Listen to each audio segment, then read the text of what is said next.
हिचकी मतलब होता है हिकअप, हिचकी का इंग्लिश मीनिंग होता है हिकअप। उबासी लेना, यॉर्निंग, क्या बोलते हैं, यॉर्निंग। जैसे बोलते हैं उबासी लेते हैं ना, मतलब यॉर्निंग। डकार लेना, इसका मतलब होता है बर्प, डकार लेना इसका मतलब होता है बर्प। कुछ पीते वक्त चूसने की आवाज़ करते हैं ना कुछ लोग,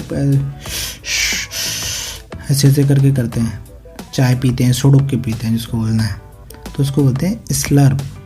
कुछ पीते वक्त चूसने की जो आवाज़ होती है उसको बोलते हैं स्लर्प, SLURP, स्लर्प। सूंघना, सूंघने का इंग्लिश मीनिंग होता है स्निफ, सूंघना, स्निफ।